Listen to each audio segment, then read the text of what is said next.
I've been blogging for over 5 years, so I think it's about time we did a video on this, don't you agree?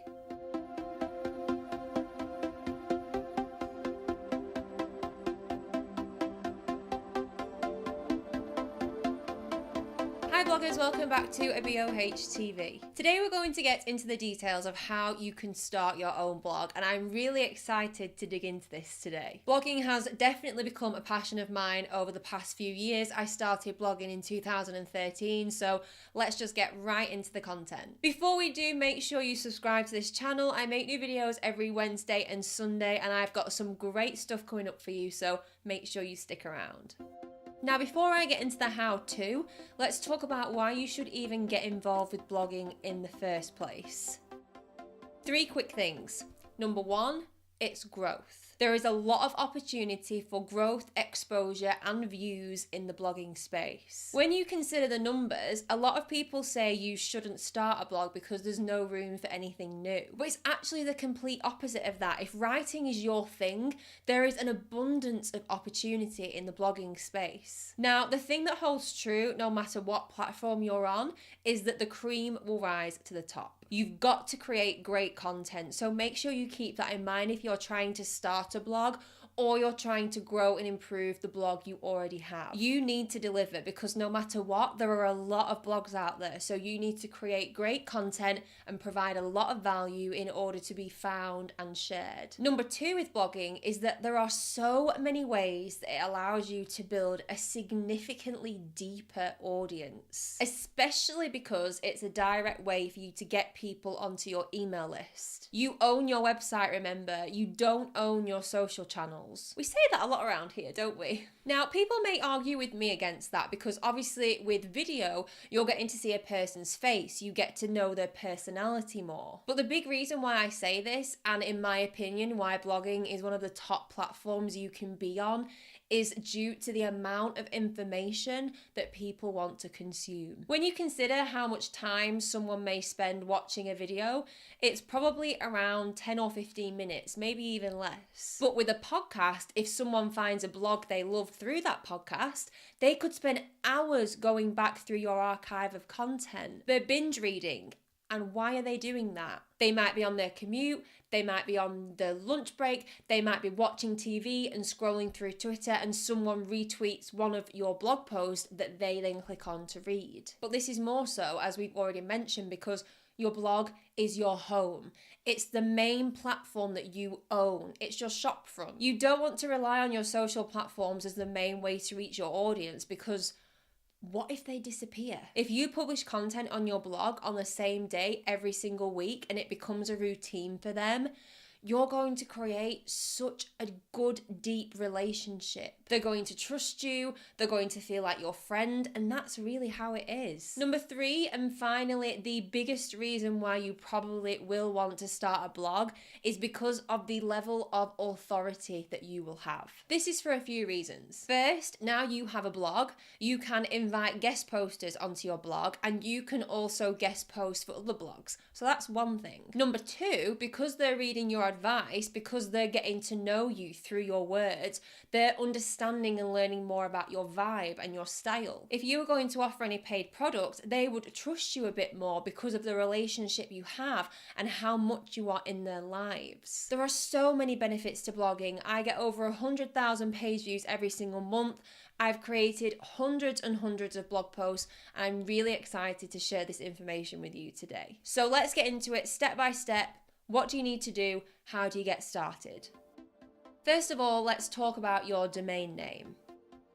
Your domain name is very important. And since you're going to be promoting your blog and getting people to your website, the most important thing to remember is to choose a domain name that represents your brand or business name. Now, there are a number of different places you can buy a domain name from, but just a quick tip, I'd always recommend trying to buy one that ends in .com. But what I would actually recommend in order to save you the most hassle and time and work is to buy your domain name through your website provider, which in this case, I would recommend that to be Squarespace. We'll talk more about that later. Part of what I talk to my coaching clients about is their brand name, and it has to represent what you do and what you're all about. Of course, you can use your full name and that's completely fine, but if you're going with something else, just make sure it's a good name. I love my brand name, A Branch of Holly, because while it doesn't specifically relate to online marketing, the analogy of the name implies that I'm going to be talking about a lot of different things. And then when people read my bio or see my content, they're going to be like,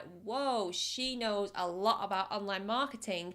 And then they're going to associate that topic with my brand name. Just keep it simple, and remember, you really don't want to have to change this down the line, so this is an area that you need to put a lot of thought into. Now, one thing to mention is when you've picked your domain name or your blog name, make sure you check whether it's available across every single platform before you buy it. If I was starting again, let's say I bought the domain name abranchofholly.com and then I put the username at abranchofholly into Twitter and found that actually it wasn't available. That's not ideal. So just do a quick search and double check it's available everywhere before you make the investment. Even on platforms that you don't have an account for yet, because you may do in the future.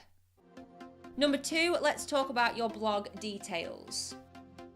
You've got your domain name, you know it's available across all platforms, so now is a great time to talk about your blog details. This is what are you going to write about, and also your blog categories, because they are really important. Before anybody reads one of your blog posts, there's a few things that they see. They see your blog name, and they might see a picture of you, and then they might see a little bio of what you and your blog are all about. But even more important than those things is your branding, because that's what people see before they get into anything else. So ideally, you want to use a couple of fonts and a few colours for your blog and stick to these fonts and that colour palette to keep it consistent. And this stays true for your social channels too. One quick note about your website too is that you want to make sure it's mobile friendly, because Google takes this into consideration when determining your ranking within search engines. And if you use Squarespace, then you're lucky, because it automatically does this for you. Now that we've nailed down our blog details, let's talk about your blog post details.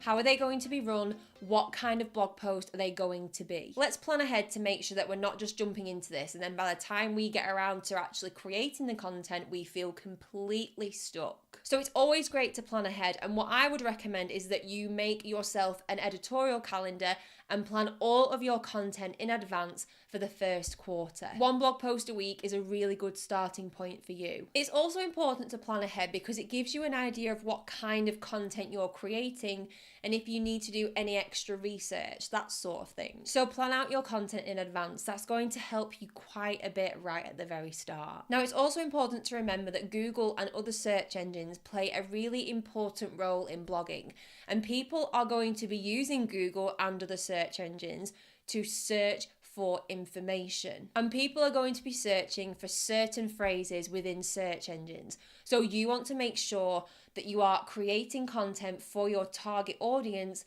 that solves the problems they are searching for. What's the title? What keywords might people be typing in order to find similar content? That's going to help you get more search traffic. Not immediately, but it will get you bigger results over the long term. Number 4, let me give you a few tips for formatting your blog posts. Now, how do you actually structure your writing and mess around with the formatting to actually create your blog posts? Well, here are a few pointers. You want to use short sentences and paragraphs along with different subheadings and bullet points. You can also use free tools like Hemingway app and Grammarly to make sure that all your grammar and punctuation is correct and that your sentences are structured well too. And the beauty of blogging is that it's your blog, so get creative, do it whichever way you want. I wouldn't recommend doing everything in one go. So I'd write a first draft, leave it for a couple of days, then come back and proofread it and see how it sounds. And also remember to put your voice in there. You don't want to sound boring. You don't want to sound like a robot. It doesn't matter if you have to go back and proofread it 3, 4, 5 times. What matters is that the final version reads really, really well. Number 5, you need to use keywords. You pick a certain keyword and include it in your blog post. So this goes back to search engines. And again, when people are searching for things in Google, they are using certain keywords. So you want to make sure you are using those keywords in your content in order for you to get as many eyeballs on your content as possible. There are lots of ways you can do this, but what I recommend is using Google's keyword planner. You can find your keyword and then include it in the following places. Your headline, because that obviously tells readers and search engines what the hell your blog post is actually all about. In your subheadings, in your introduction, in your conclusion, and then around 5 other times throughout your whole piece of content. By scattering your keyword throughout your blog post, you are helping search engines to identify what your blog post is all about. So when someone searches for that keyword, your blog post has a much better chance of showing up in the results. Include your keyword too few times and your blog post won't be found. Include it too many times and Google will just think you are cheating the system, which isn't good for anyone. Step 6 is your blogging platform or website provider.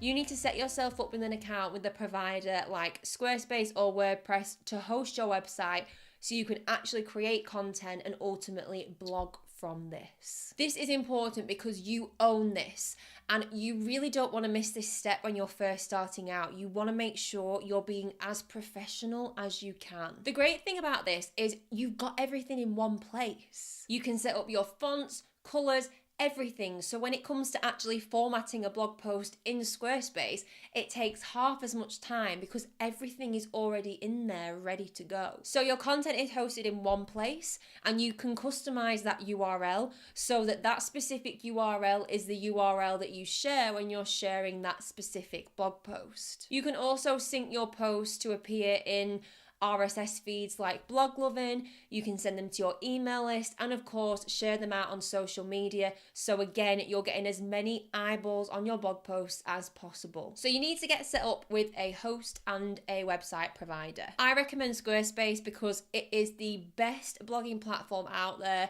It's so easy to use, completely customizable, so pretty, and I just love it, okay? In Squarespace, you select a template, customize it, make sure it's got a blog, and then you're good to go and ready to upload your first blog post. The final step, step number 7, is promotion. And I mean self-promotion for your email list, social media, everything.